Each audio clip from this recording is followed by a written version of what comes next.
You worked hard, you climbed the ladder, and you finally hit that number, $100,000 a year. For most people in this country, that sounds like you made it. That sounds like financial freedom. Nice apartment, new car, maybe even saving for the future. But if you're living in California, that number is a lie. Not because someone is stealing from you, but because by the time the state, the landlord, and the grocery store are done with you, that six-figure salary feels like something a lot closer to $40,000 or $50,000. And a new study just put hard numbers on exactly how bad it's gotten. Let's get into it. A research team at ConsumerAffairs decided to do something pretty simple. They looked at America's 100 largest cities and asked one question. If you make $100,000, how much of that money actually works for you after taxes and the cost of living are factored in? The results were brutal. They pulled tax data from every city, state rates, local rates, all of it, and then layered in something called regional price parity data from the Bureau of Economic Analysis. That's basically a government-tracked index that measures how expensive a city is compared to the national average. When you combine what gets taken in taxes with how far what's left actually stretches, you get a real picture of purchasing power. And in California's major cities, that picture is ugly. Across the board, every single major California city in the study left residents with less than $66,000 in real purchasing power from that $100K salary. Not $80K, not $75K, less than $66,000. That's more than a third of your income effectively gone before you've made a single real financial decision. But two cities managed to be in a league of their own. San Francisco and Oakland landed at the absolute bottom of the national rankings. In those two cities, a $100,000 salary doesn't adjust to $66K, it adjusts to just $62,371. That's the real-world spending power you're working with after taxes and cost of living do their damage. And when you look at the housing numbers, it makes sense, as painful as that is to say. San Francisco's housing costs sit at a regional price parity index of 200.2. What that number means in plain English is that housing in San Francisco costs double the national average. Not 20% more, not 50% more, double. The median rent in the city right now is somewhere between $3,100 and $3,400 a month, depending on the source you look at. The national median for a one-bedroom is around $1,520. So just your rent alone is eating a chunk of money that someone in a normal cost of living city simply doesn't have to think about. And here's the kicker that really puts it in perspective.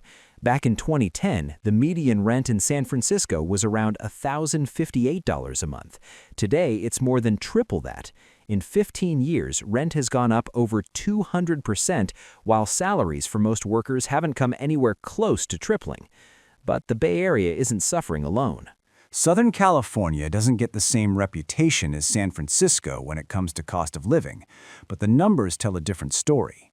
5 cities in the Los Angeles, Long Beach, and Anaheim metro area all tied for 4th worst in the entire country.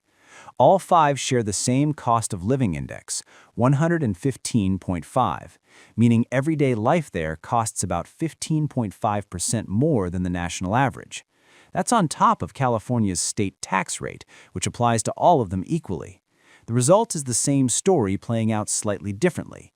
Your $100K paycheck hits your account, and a massive piece of it is already spoken for before you pay for a single thing. Now, taxes in California are their own conversation, and they deserve one.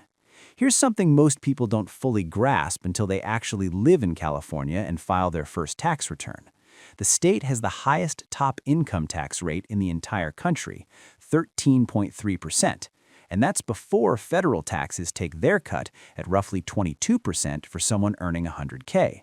Stack those together, and you're already looking at well over a third of your gross income going to the government. But it got worse recently. In 2024, California eliminated the wage cap on SDI, that's state disability insurance, which added another 1.1% payroll tax on all wages, no ceiling. So the effective top marginal rate in California is now sitting at 14.4% at the state level alone. And then there's sales tax. California's base sales tax is 7.25%, but in Los Angeles County it can climb to 10.5% depending on where you are. Every time you buy something, you're losing more ground. The Consumer Affairs study found that the average combined tax rate across all 100 cities analyzed was 26%. California's major cities are well above that average. Taxes are a huge part of the problem, but they're still only half of it. Let's put this in real terms because the numbers start to blur after a while. If you're earning $100,000 in San Francisco, after federal and state taxes, you're probably taking home somewhere around $72,000 to $75,000 a year. Call it roughly $6,200 a month. Sounds manageable until you remember that rent for a one-bedroom apartment is likely $3,200 to $3,400. That's more than half your take-home pay gone before you've bought groceries, paid utilities, put gas in your car, or set aside a single dollar for savings or emergencies. Some financial analysts have suggested that to genuinely feel like you're earning $100,000 in San Francisco, you'd actually need a gross salary closer to $250,000 to $300,000. Whether that number has shifted slightly since then, the core point stands. The gap between what you earn on paper and what your life actually costs in that city is staggering. That's the reality for millions of people living and working in California's biggest cities right now. And when you compare it to the other end of the spectrum, the contrast is genuinely hard to believe.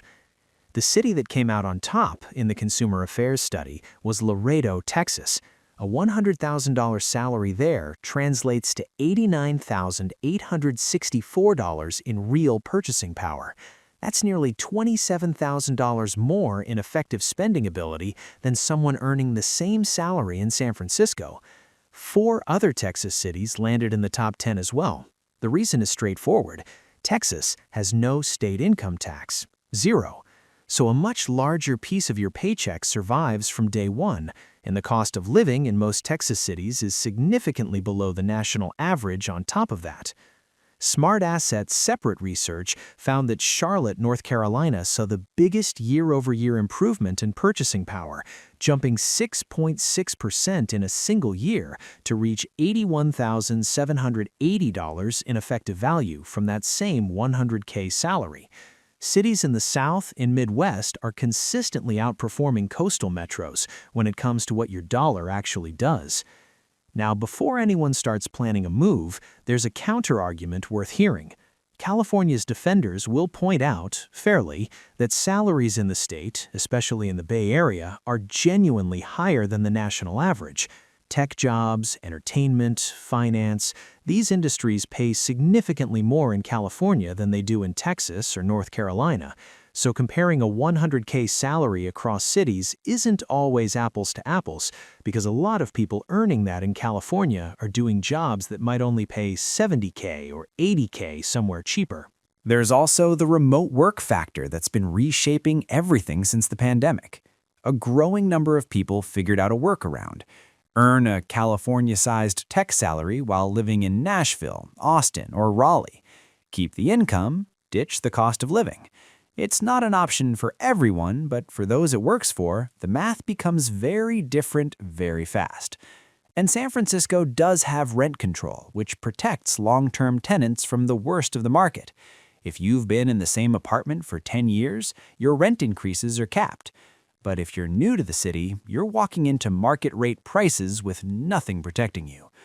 The 6-figure salary used to be the clearest signal that you'd made it, that you were financially comfortable, maybe even well off. That benchmark is being rewritten. In some of the most populated, most ambitious, most economically active cities in America, $100,000 a year puts you in a position where you're one bad month away from financial stress. The Consumer Affairs study isn't just a ranking of cities. It's a map of how much the concept of financial security has shifted depending on your zip code. And for millions of people living and working in California's biggest cities right now, it's a number that confirms what they've felt in their gut for years, that no matter how hard they work, it never quite seems to be enough. So the question isn't just whether you can earn 6 figures. The real question is, where are you earning it? Drop a comment below and let us know. Do you live in California, and does 100K actually feel like 100K to you, or does it feel like a lot less?